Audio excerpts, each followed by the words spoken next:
Here's to the crazy ones, the misfits, the rebels, the troublemakers, the round pegs in the square holes, the ones who see things differently.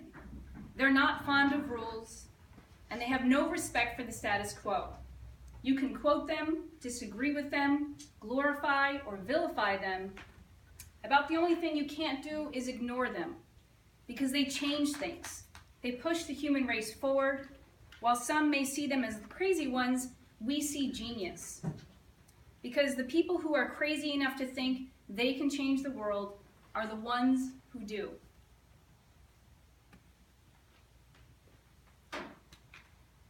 Now, I'm one of those crazy people. I'm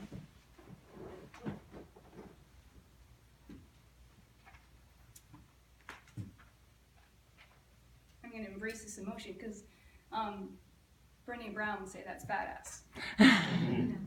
So I care about this topic because I'm a nutritionist. I help connect the clinical to the culinary, right? But life is more than kale and quinoa and green smoothies. My work is about preserving human life and setting other generations up for success.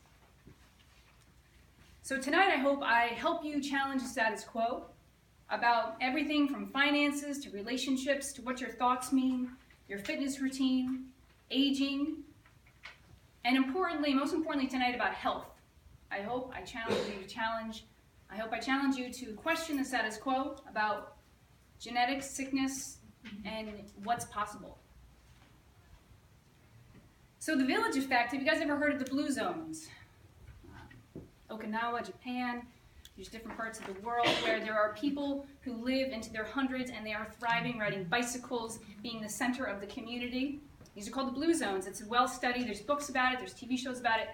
And these people are, they're these little localized regions in the world where they have the highest population of people who are over 100 years old. And they're not like sitting in a home. They're like out there walking dogs and, mowing the lawn and all that stuff. They're amazing. They're inspiring. And they studied these people and they tried to figure out what makes them tick. And they found out that it's because that these people are actually the center of the community. They are regarded and revered. They have children around them. They are a huge part of the community. They are not sent off to maybe live somewhere else, like in a lot of senior homes like we have here today in America.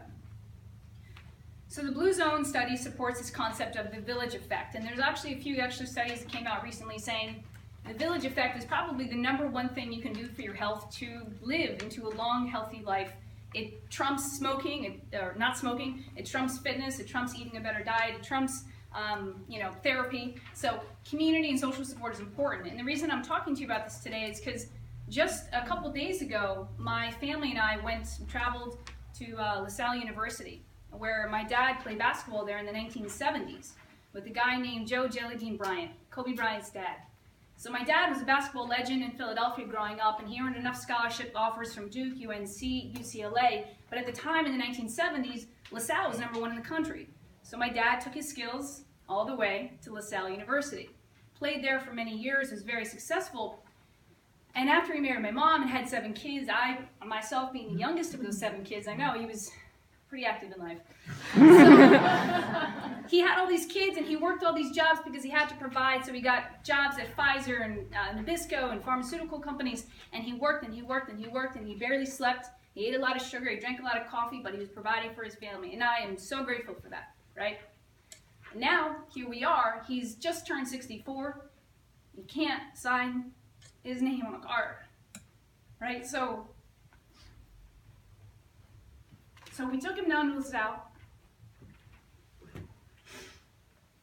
And he didn't know it, so a big surprise. So I emailed the coaches and I said, hey, I want to do something different for my dad. I want to show up and I want to see if I can support him and make him remember how great he was and how much he changed our lives and is still changing our lives.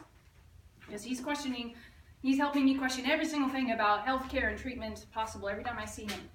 So we got him a jersey with his name on it. It said Haggerty and his number 21, which is what he wore in college when he got buckets. He's one of the best shooters in the country. And he was elated, he was so thrilled, he was so proud, he was overwhelmed, and we were all overwhelmed. There's about 30 of us there.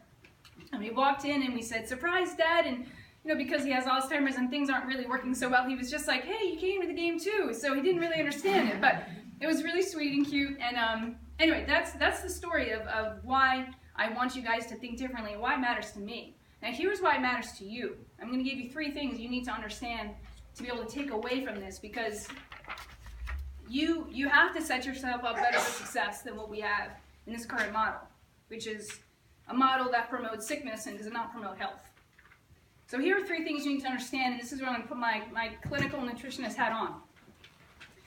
Epigenetics. If you're familiar with epigenetics, raise your hand. How many of you believe that if something runs in your family, like cancer or Alzheimer's or depression, it's pretty much only a matter of time before you get it? Raise your hand if you think that's kind of similar, or it's possible, or it's kind of unavoidable. All right, so genetics play a role, but epigenetics is a new and emerging field that connects the fact that your genes are an expression, your genes are determined and expressed by your environment, by your lifestyle, by your diet, your toxicity, your social connection, okay? And this makes intuitive common sense, okay, right? Doesn't it? Right? So your lifestyle, everything you do, everything you put in your body, everything you think, everything you do for yourself in terms of fitness helps determine whether those genes, those genetic genes turn on or they turn off. So that's empowering, and you should walk away thinking, I can control if disease comes into my life or not, and to what degree. Number 2, prevention is key. Sickness is not developed overnight. Alzheimer's disease now we can detect up to 30 years in advance. It takes 15 years for cancer cells to be thriving before we even see symptoms. Number 3 is I need you to stop compartmentalizing your health. Alzheimer's is not a disease of the brain, it's actually a metabolic disease. It's multifactorial. And if you're going to address and prevent these diseases that are ruining and savaging our families, then we need to understand, we need to come at it from a multifactorial perspective. We need to address diet, we need to address sleep, we need to address the social connection like being here. And we need to be empowered about our health, and we need to think differently about the status quo. Because you guys are not victims, you're in the driver's seat of your health. Thank you.